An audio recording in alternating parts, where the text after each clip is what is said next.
Listen closer, watch them all. Stand in their shoes, they're walking tall. The skills are balanced, stories unfold. Who And is as we Judge watch, McBurney? truth Judge will be McBurney told. is a Superior Court judge in Atlanta, father of three, two dogs, born in Oakland, California, and someone who has been blessed to be put in a job that he's passionate about, where he tries each day to make a difference for the folks who appear before him in whatever their matter may be. Or was there a moment where you thought, I want to be a lawyer? How did that happen?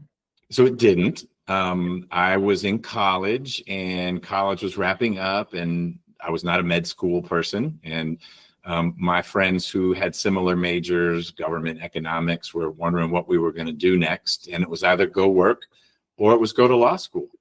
And I actually really wanted to go do the Peace Corps. But the Peace Corps, at least back then, was 2 years and some months. It wasn't 3 years, it was a little more than 2 years.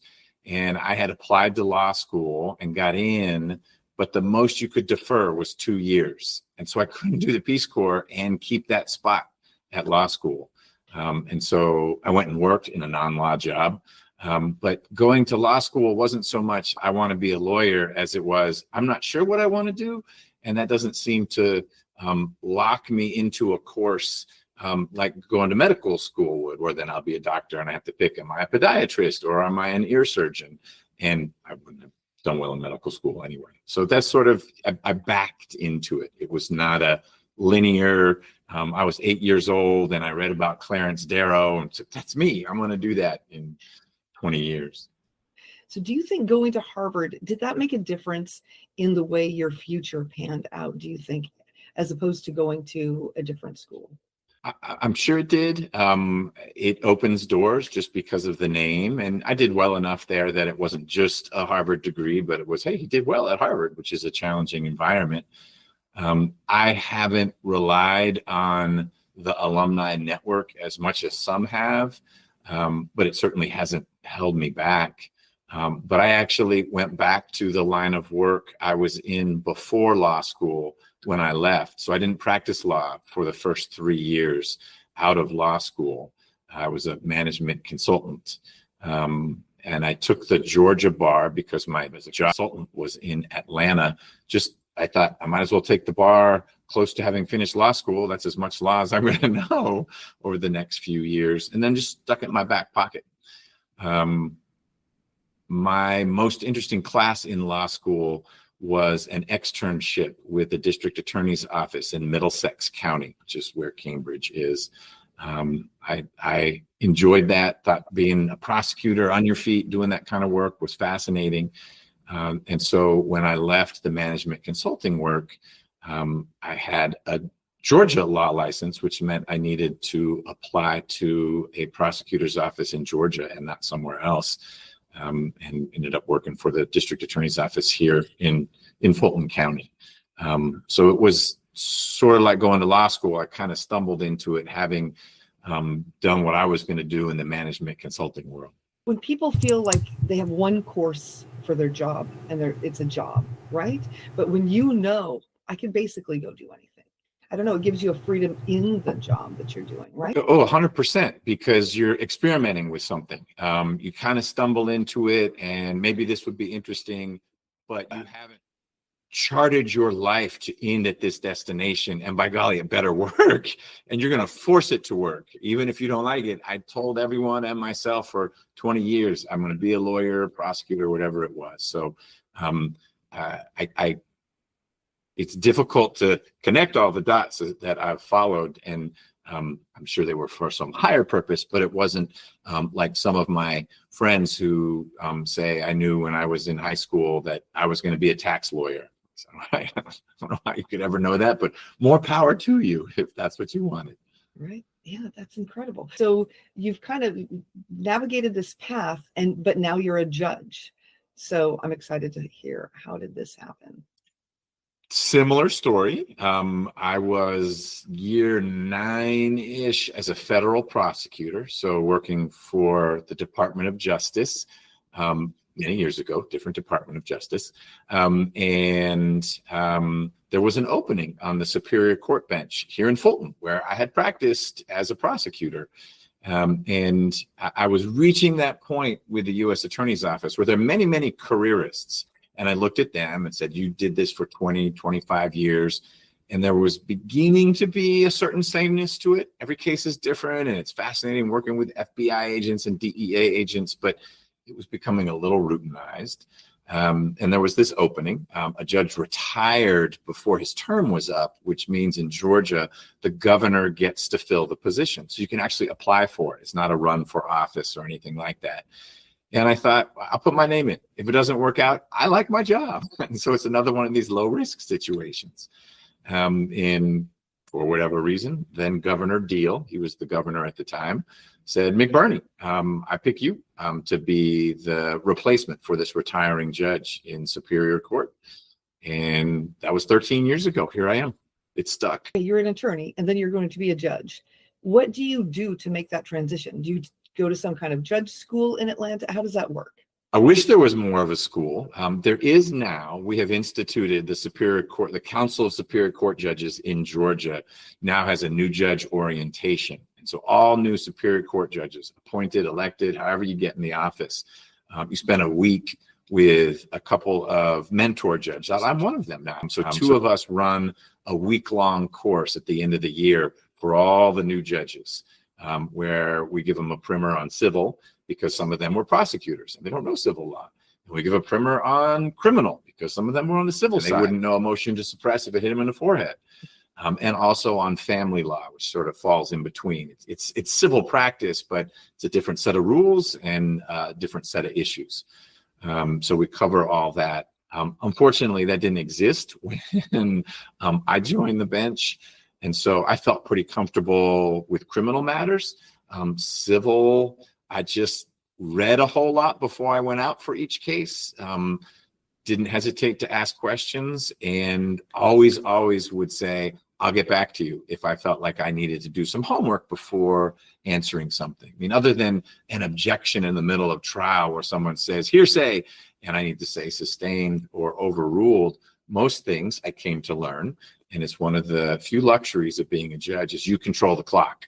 And so if there was something difficult, complicated in a space that was new to me, I could say, we're going to take a time out. I'll be back in 10 minutes. And I get with my law clerk and we look at Westlaw or take out the law books that are over on the wall right here. And then I come back and I say, I looked at it and here's where I come down with it. Or, and it took a little longer to learn this, I say, that's a great question. I would like a 2-page brief from you and a 2-page brief from you. And why don't you guys get me the case law that you think controls this issue? Again, not something in the middle of trial, but if we've having a pretrial motion and I hear the arguments and I'm stumped, I might ask that they do a little research to assist my own research. I'm now at the point where there's always something new, but I have been through enough on the civil side that I'm generally pretty comfortable. But there's not a guidebook, there's not a manual.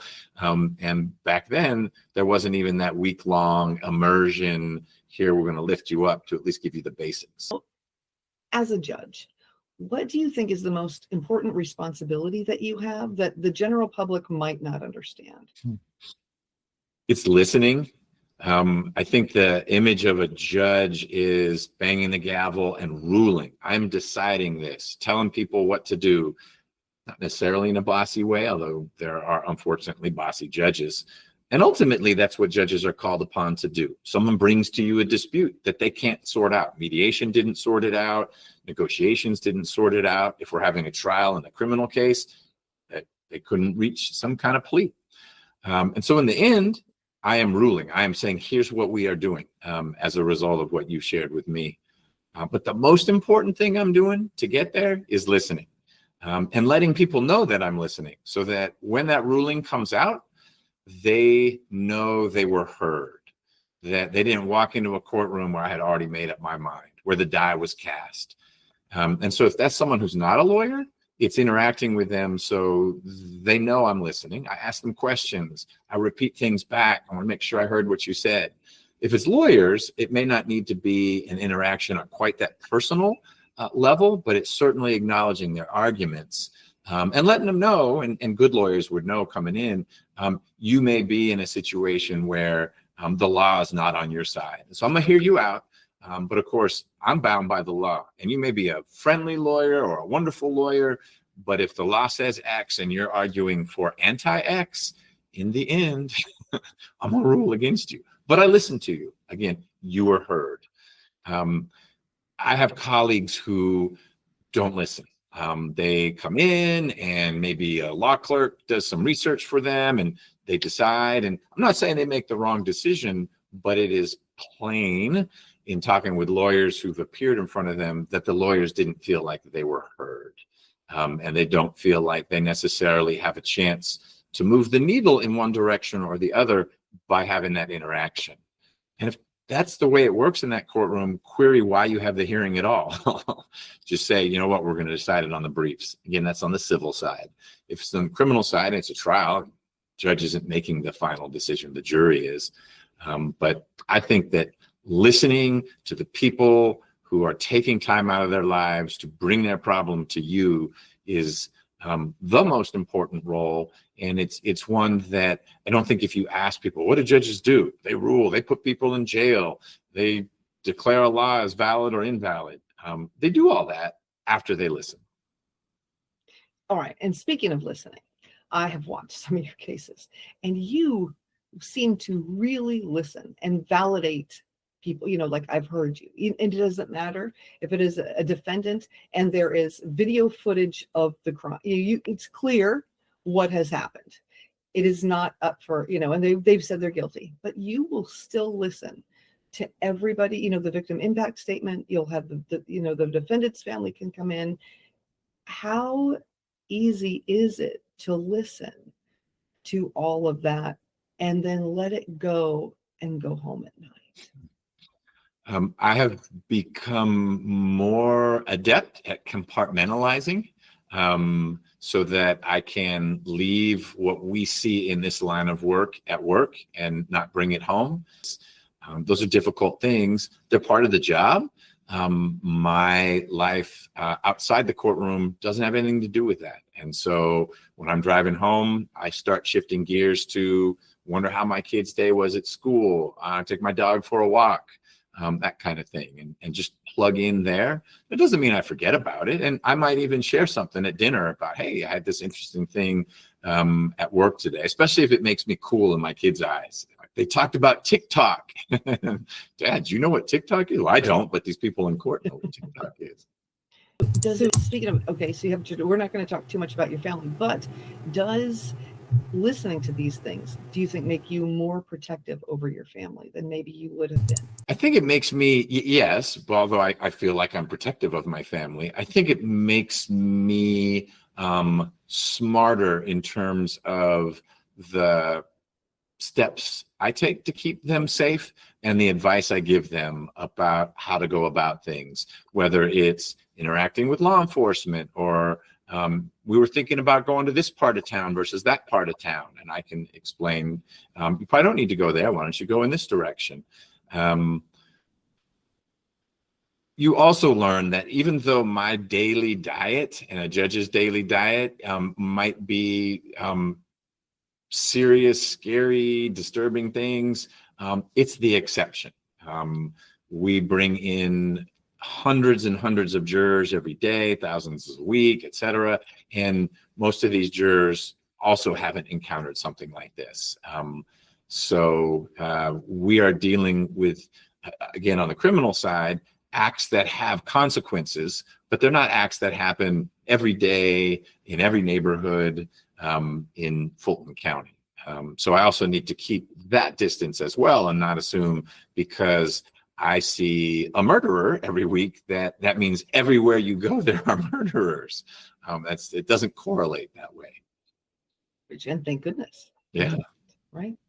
And so without naming any specifics, obviously, is there any case that has just really stuck with you after you ruled on it? I get that question sometimes. And I'll tell you that the case that has stuck with me the most is actually one I had when I was a federal prosecutor. I do this work because I think by doing it, I can help make a difference for those folks whose cases come into my courtroom. It's just a mic drop moment right there. Perfect place to stop. Loud and clear. Voices of justice. You'll find the best here.